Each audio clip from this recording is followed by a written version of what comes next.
Welcome to day 2 of the Pointless Wrestling Awards 2015. I am joined once again by my co-host, Tucky D. It's your boy. Yeah, silly Tuck. Yeah. So today, we're not just covering one match. We're not just covering 2 matches. We're covering 3 matches from 3 different companies with 3 different styles. Hell, with 3 different country styles. Hey, but before you guys start saying, it's not that much, all right? He counted to 3. All right. It's higher than I ever thought he would. This was about an hour and a half of professional wrestling tonight.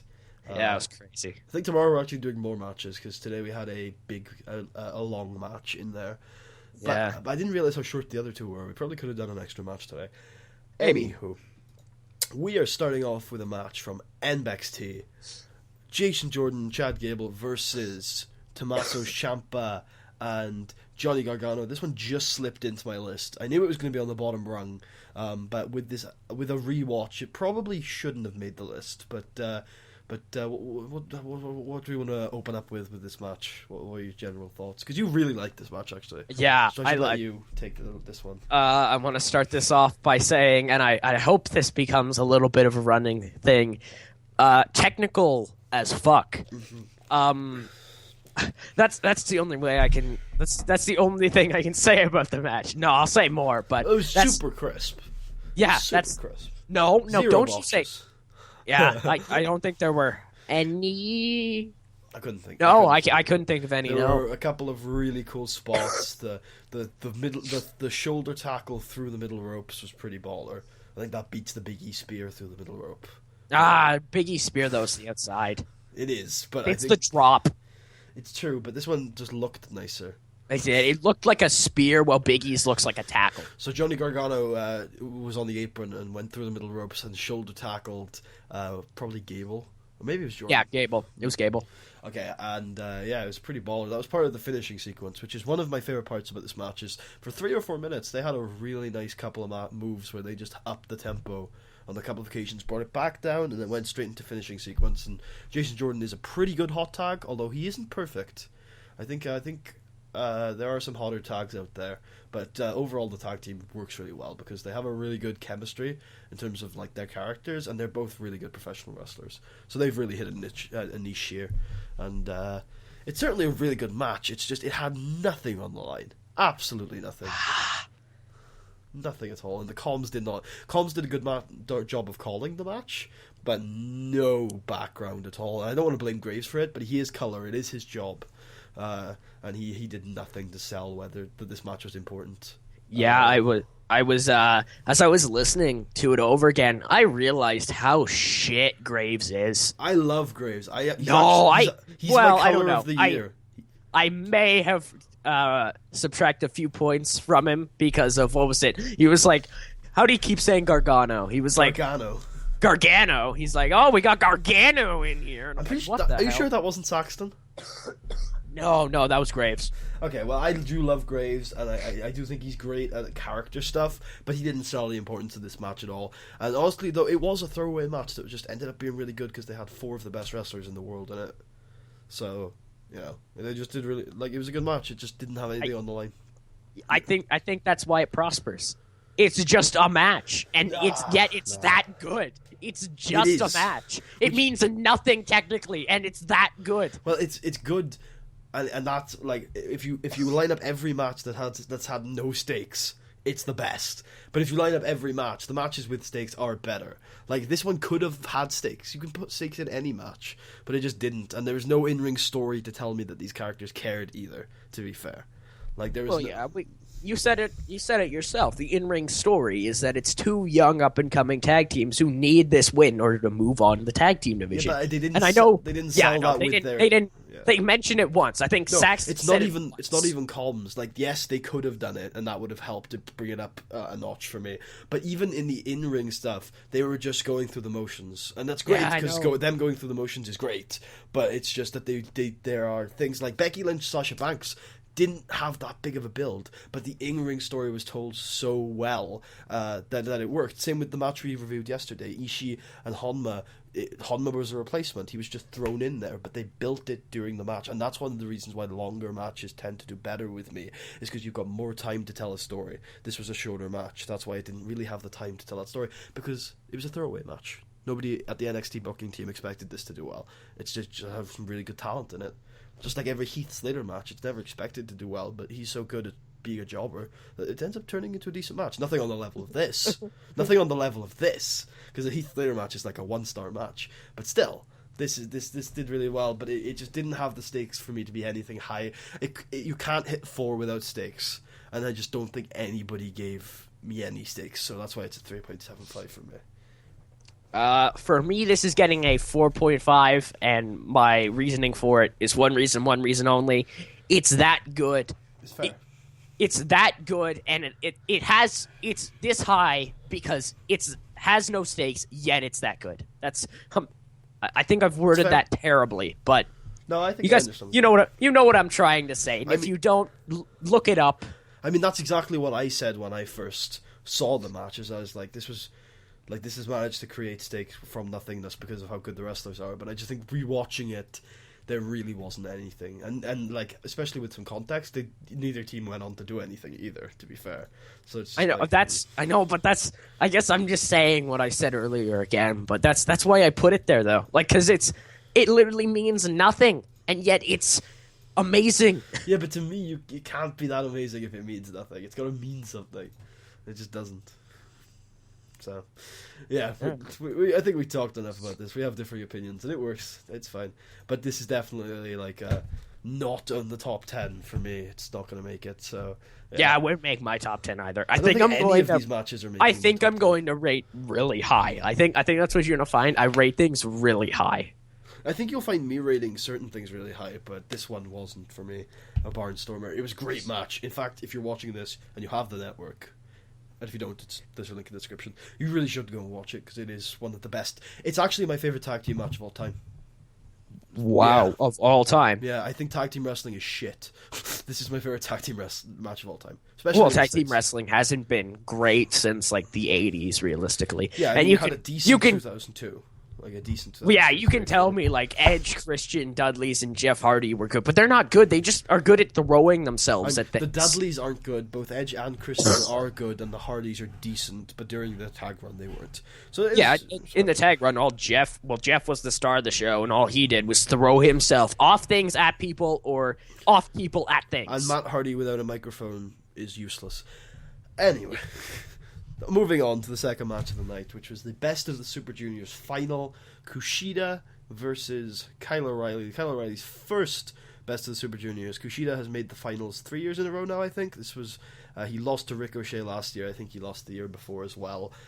So this one, Kushida ends up going over with an arm bar. The arm psychology in this entire match was great. The build was extremely slow.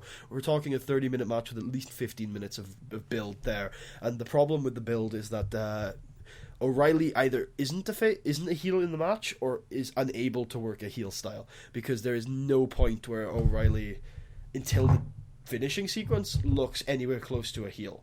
And that's not necessarily a bad thing, but there is just so much build, and without a heel it kind of suffered.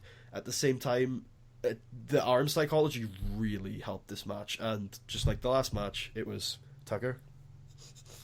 Oh, it was crisp as fuck. It was really fucking crisp. Yeah. Going back to what you said with the face-heel divide, I guess, not existing, there was actually a point in the match where both of us said, oh wait, maybe Kushida's the heel. Yeah, who's the heel here? There's one point where he like jumps back into the ring like he's going to take a count-out victory and just taunts the crowd. It's like, ah. But then like O'Reilly goes straight back to some heel stuff afterwards. So it's like, it is very confusing. And people who say there's no face-heel divide in New Japan are wrong. But like, it is a lot more flexible. And you can have matches where there's two guys just competing. It's not just a face-heel thing. But it was a little odd in this match. But it was really super crisp. There was one botch near the end that was pretty visible.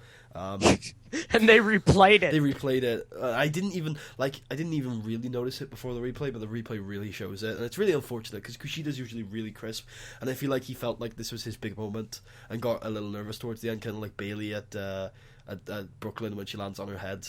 But there's a lot we can say about that. But I don't think the botch really takes away from it, but it was a little nasty, and they should not have replayed it. Yeah, the story again was competitors, but I think this one was better because the arm psychology was just so good, and it turned into just from a simple throwing moves at each other match to this is two guys who know that this is a big deal. The winner of this goes on to face the junior world champion, and they're gonna stop at nothing. They're gonna break the other guy's arm in order to win, and it was a competition of whose arm's gonna break first, and it was just lovely to watch because I love limb-based wrestling, and that's why I think the mechanics are the future of the NXT's tag division. But this was a great display of it. I thought they sold the arms reasonably well too, which is not something you saw from a couple of great matches this year. Some people just forget arm selling, but yeah, Kushida's great. They could have taken advantage of his babyface stuff a little earlier on, but. No, they did really well. It was really crisp. It was really well. I just don't think it ascends into the hallowed halls of the 4.75s or the 5-star matches, but it was certainly one of the best matches of the year. It deserves a 4.5, which is what it gets from me. Yeah. From me, it's gonna get a 4.25. The psychology and the selling of the arm, of course, in this match is amazing. And the ending, the submission ending, really, I even linked it back to Cena Owens in their very last match at SummerSlam. No, not SummerSlam. Battleground. Oh, Jesus, Battleground. How just kind of spontaneous it was, but it wasn't a good spontaneous because he had it locked in there for like a solid minute, and then he just tapped. But getting back to this, Kushida's rolls over O'Reilly, and both of us at the exact same time said, that's game. That's it. Yeah, that's over. And it was actually game. It was the perfect time to end the match. It was a great... That's the thing, the build might have been a long build, and it also might not have been the best build, but at least they paced it to the point where you knew when it was game. And it worked really well, and that felt good. That's one of the things that both of the New Japan matches we've covered so far, they've just paced it so well that you just enjoyed every second of the match. There was no downtime. There was no slow point. They built it. You know what I mean? It's like the entire. Well, for me, the reason why it's getting a 4.25 is because the entire first 10 minutes. Knowing what I think going into a match about juniors, and by the way, this is my first match really seeing juniors. I think flippy shit, and when I get in there, and really there's one or two spots with flippy shit, I'm kind of I'm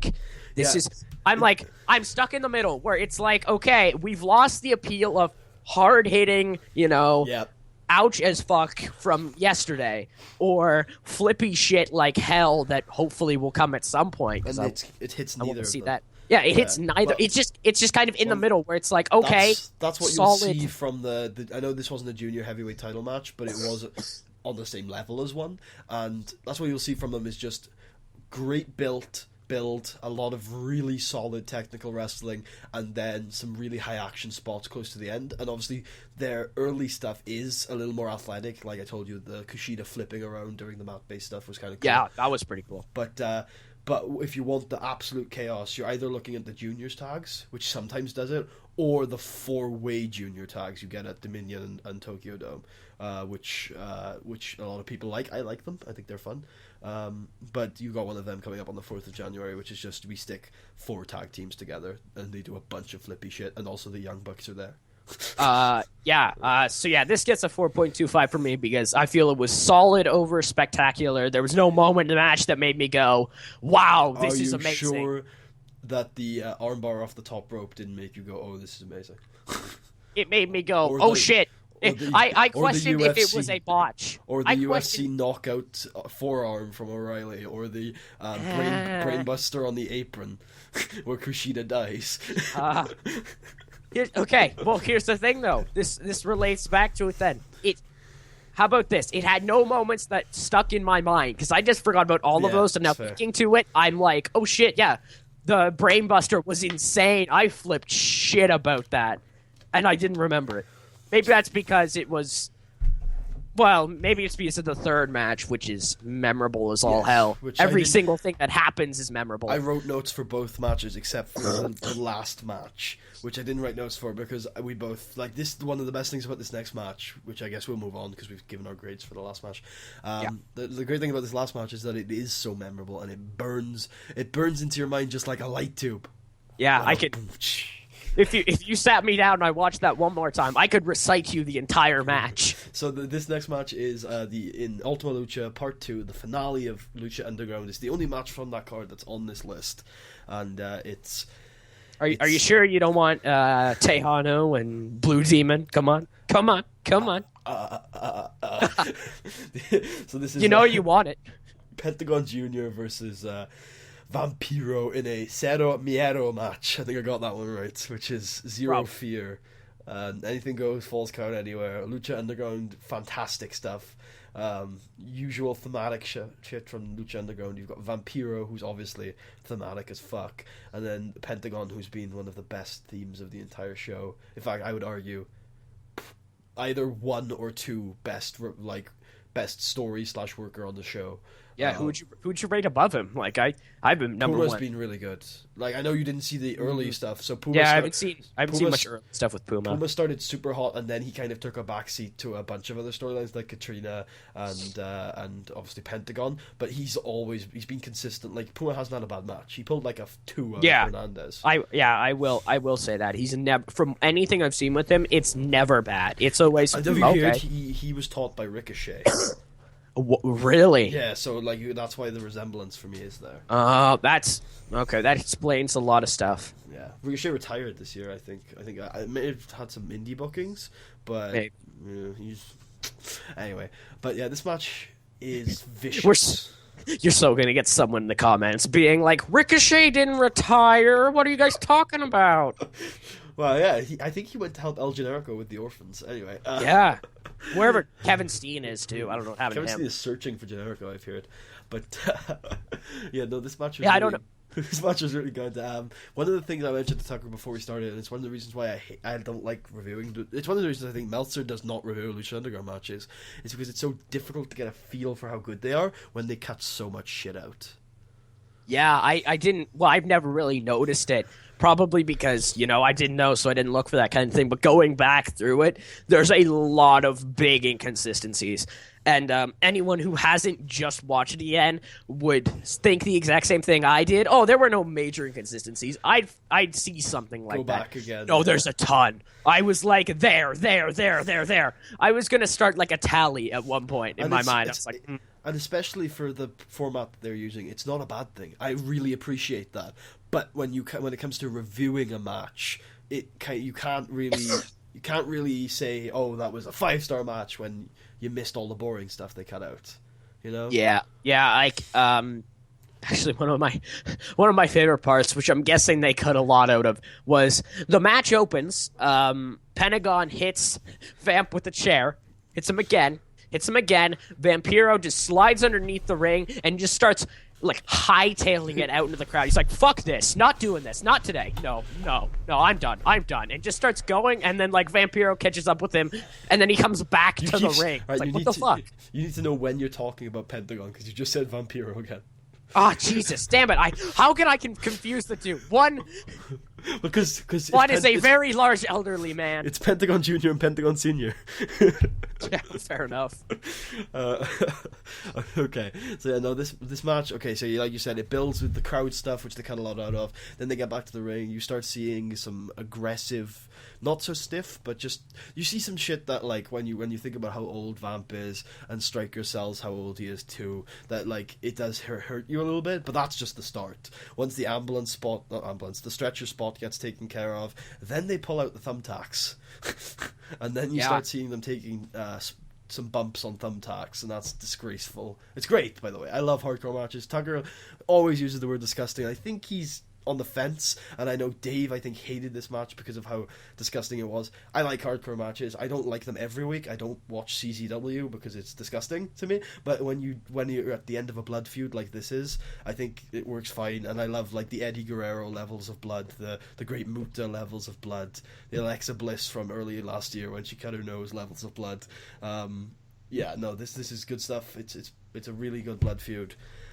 Ended right, and then they pull out the light tubes. Yeah, well, because you were saying I was calling something disgusting.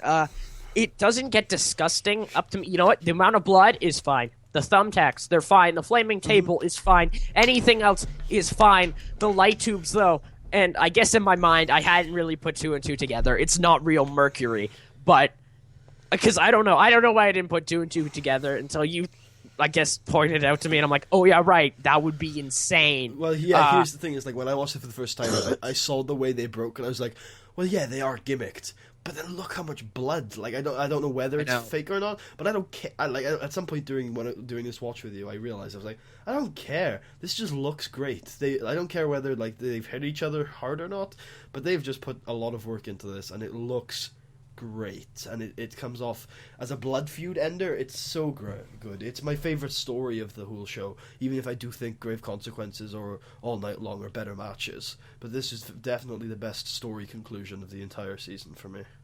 Yeah, well, I don't know, because you keep saying it's a blood feud, but I don't know, it didn't have the build up I expect. As much as I said it's good because it doesn't have a build up, it doesn't need one.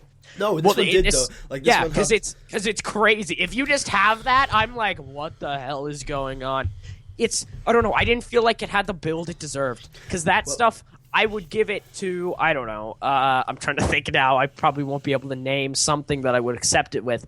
But this is really out of left field. Like, I expected something on the levels of Cage and Mac. But no, instead I got, like, Mick Foley, I've lost my ear, dear God. I'm like, here's the thing, is that, like, in a lot of ways, the build-up was nuanced, because the build-up for Vamp Pent started before Vamp even, like, got into a confrontation with Pent. Yeah, it's just the fact that Pent needs to prove himself. The feud isn't Vamp Pent, it's Pent and his master, who turns out to be Vamp. Like, that's the thing, is like, it's Pent trying to show to his master, I am this hardcore bastard, and he's using Vamp to do it. Yeah, I guess that's why, now I agree with it. Because, I don't know, I don't see them as, like, the big rivals for whatever reason. But they did have their 2 months of, like, I attack this ring announcer, and then Vamp gets involved, and then Pent goes after, like, his elder stuff. He taunts him all the time. Vamp isn't going to get in the ring. Vamp has finally got in the ring, so obviously he cares enough about this feud to get back in the ring. But then you learn that he's actually always intended to get back in the ring because he's his mouth. It's just it's one of the best stories in pro wrestling this, like, year, this decade, whatever. Like, LU, like, I think we've all said at one point, is just one of the best storytelling promotion. It's the best sports entertainment promotion of all time. Oh yeah. What did you think about the swerve at the end? Okay, so I thought it was perfect. I think it was the perfect way to end it. Yeah, are you talking about just Vamp saying that it was his master? Yeah, yeah. What other swerve is there? I thought we were just talking about the match. I thought you meant the, like, flaming table. I was like, oh, wow, what a swerve with the flaming table swerves. Russo's proud of that. But it's.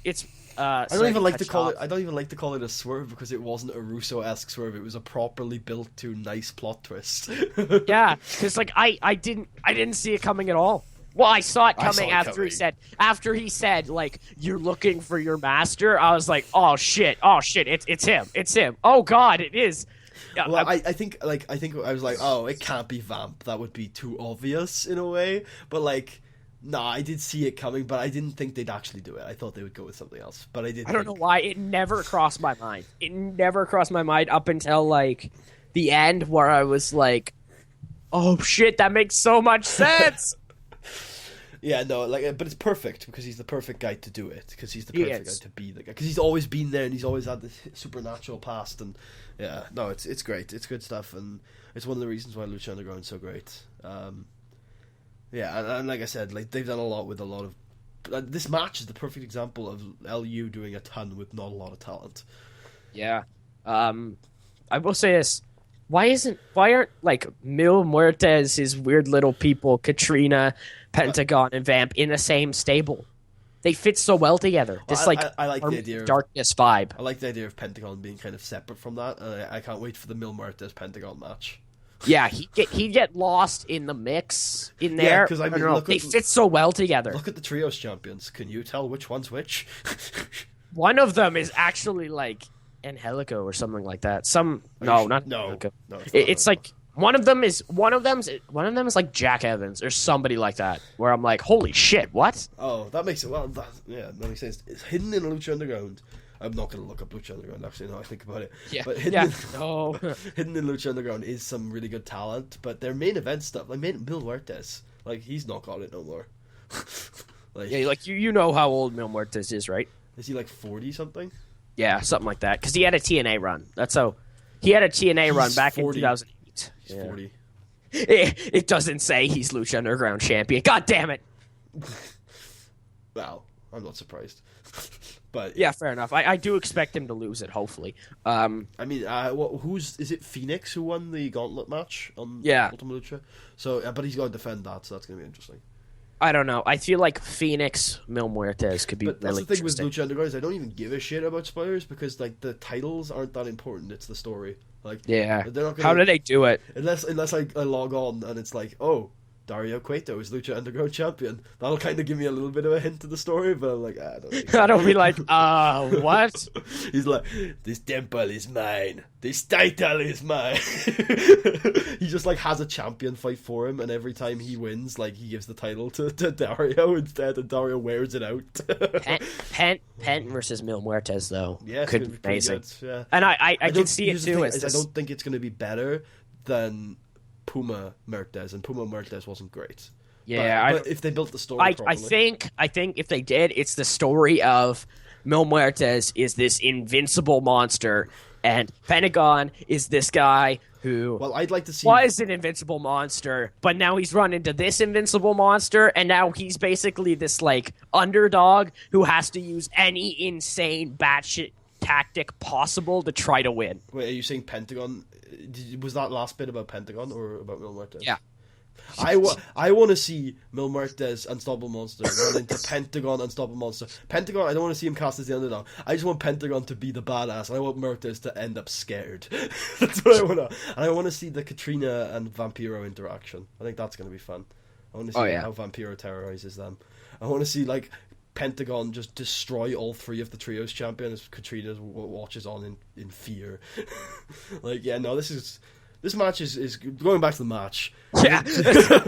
I think the match is great. I think it would be a 4.5 without the cuts. And I'm sorry if the cuts aren't that big of a deal, but they're just too big for me to ignore. I think it's the perfect hardcore match. I think the work rate wasn't good enough to get up to the 4.75s or the 5 stars, but it really is a good match. The story was fantastically told, and it is a 4.25 for me. But it could definitely be higher. I think I'm very wavery on that, but I do think the work rate and it was also not that good of a build.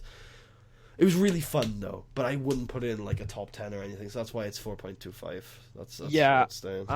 I'm gonna give it a 4, basically for every single reason you gave. I'm also pretty shaky about it. It could go up easily, but I think it gets a 4. Just cause I can't come up with a valid reason. It's just my gut feeling. Okay, I forgot to write in your grades, so let me just write in mine and write in yours on the spreadsheet that I'm keeping for this. Okay. So 1 second. What did we do today? Kushida, Kyle O'Reilly. I did 4.5, didn't I? So I haven't moved on that one. I've gone down by a quarter of a star on Vamp Pent.